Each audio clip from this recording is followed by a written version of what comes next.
Good morning dear student. कक्षा 11वीं के अ, वार्षिक परीक्षा 2025 के महत्वपूर्ण प्रश्नों की जो सीरीज़ हम लोग कर रहे हैं, तो आज हम इकाई 6 जिसमें भारत की अर्थव्यवस्था का उसके पड़ोसी देशों के अर्थव्यवस्था के साथ तुलनात्मक अध्ययन, उसके जो महत्वपूर्ण प्रश्न हैं उस पर हम लोग चर्चा करेंगे। तो इसमें से जो पहला प्रश्न बन के आता है कि भारतीय अर्थव्यवस्था और पाकिस्तानी अर्थव्यवस्था, भारतीय अर्थव्यवस्था और पाकिस्तान की अर्थव्यवस्था का तुलनात्मक अध्ययन कीजिए। तो पहला इसका जो पॉइंट बन के आएगा वो पॉइंट है कि भारतीय अर्थव्यवस्था और पाकिस्तान की अर्थव्यवस्था, दोनों ही अर्थव्यवस्था में किस प्रकार के अर्थव्यवस्था है, मिश्रित अर्थव्यवस्था का स्वरूप पाया जाता है। मिश्रित अर्थव्यवस्था का स्वरूप का तात्पर्य है कि जहाँ पूंजीवाद और समाजवाद दोनों ही अर्थव्यवस्था को महत्व दिया जाता है, उनका मिश्रित रूप पाया जाता है, उसको क्या कहा जाता है, मिश्रित अर्थव्यवस्था कहा जाता है। दूसरा इसका महत्वपूर्ण बिंदु है कि दोनों ही देशों ने स्वतंत्र औद्योगिक नीति को अपनाया। मतलब भारत और पाकिस्तान दोनों ही देशों ने अपने अपने व्यापार उद्योगों को बढ़ाने के लिए, लोगों को अधिक से अधिक रोजगार देने के लिए, वहाँ की गरीबी को दूर करने के लिए औद्योगिक नीति को अपनाया है। उसके बाद तीसरा जो पॉइंट आता है, दोनों देश खाद्यान्न में आत्मनिर्भर है। हमारा भारत तो कृषि प्रधान देश है ही, पाकिस्तान भी क्या है, खाद्यान्न उत्पादन के क्षेत्र में क्या है, आत्मनिर्भर है। दोनों देश ही खाद्यान्न उत्पादन में क्या है, आत्मनिर्भर है।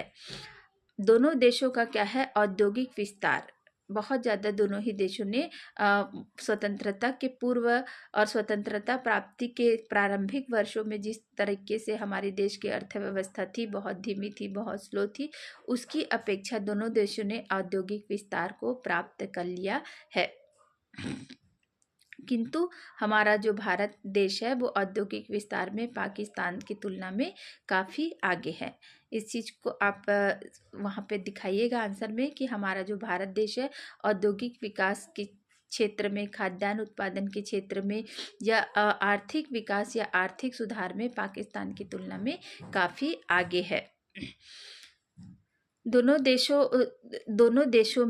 दोनों देशों ने पिछले दशक में निजी क्षेत्र में बहुत ज़्यादा वर्क किया है। अर्थात निजी क्षेत्र के अंतर्गत, प्राइवेट सेक्टर के अंतर्गत जो हमारे सार्वजनिक उपक्रम है, जैसे कि रेल है, परिवहन है, जिसको भारत सरकार के द्वारा संरक्षण प्राप्त है, ऐसे सार्वजनिक क्षेत्र की तुलना में निजी क्षेत्र के उद्यमी हैं, जैसे कि टाटा, बिरला, अंबानी, अडानी। तो ऐसे जो औद्योगिक सेक्टर है वो जो अगर कार्य करना चाहते हैं तो उनको बहुत ज़्यादा क्या दिया है, जो औद्योगिक नीति में निजी क्षेत्र में जितनी भी पाबंदियां थी उनमें क्या कर दिया गया है, बहुत ज़्यादा क्या कर दी गई है, छूट दे दिया गया है।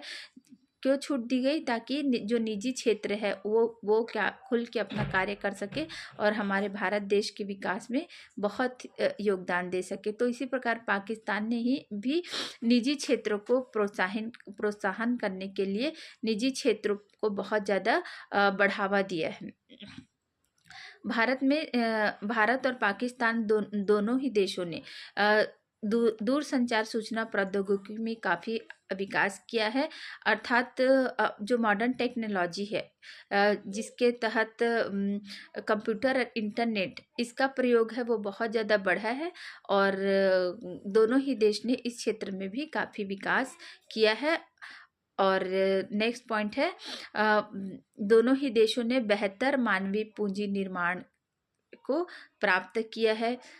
भारत का जो सॉफ्टवेयर निर्यात है विश्व में अग्रणी है। अर्थात भारत देश है वो कंप्यूटर सॉफ्टवेयर के क्षेत्र में पाकिस्तान की तुलना में बहुत आगे है और विश्व में अग्रणी देशों में है। भारत की जो पूंजी निर्माण की दर है और बचत एवं पूंजी निर्माण की दर है वो पाकिस्तान की तुलना में काफ़ी अच्छी है, काफ़ी आगे है। और जो हमारा भारत का विदेशी व्यापार है वो भी पाकिस्तान की तुलना में काफ़ी अच्छा है। और भारत का जो सामाजिक सांकेतिक संदेश है या भारत की जो छवि है वो विश्व पटल पे बहुत अच्छी बनी हुई है।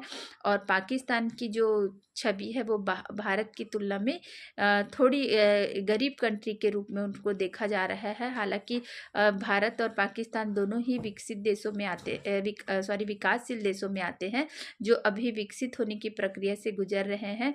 लेकिन हमारा जो भारत देश है वो एक विकासशील अर्थव्यवस्था कहलाता है और काफ़ी अच्छी आर्थिक स्थिति में है। और पाकिस्तान है उसकी आर्थिक स्थिति भारत की तुलना में थोड़ी सी कमज़ोर है। तो इस प्रकार आप लोग दोनों देशों का अगर तुलनात्मक अध्ययन आता है तो इस प्रकार से क्या करेंगे, आप आंसर को पूरे तरीके से लिखेंगे कि वहाँ की अर्थव्यवस्था से संबंधित बातें ही लिखेंगे, वहाँ पे मानवीय संरचना के बारे में बात नहीं करेंगे। क्योंकि पूर्व वर्षों में ऐसा देखा गया है कि प्रश्न आता है वहाँ के आर्थिक स्थिति का वर्णन का तुलनात्मक अध्ययन करना है, लेकिन बच्चे वहाँ के मानवीय संरचना, सामाजिक संरचना, इसका अध्ययन लिख के आ जाते हैं। तो ये आपको नहीं करना है। जो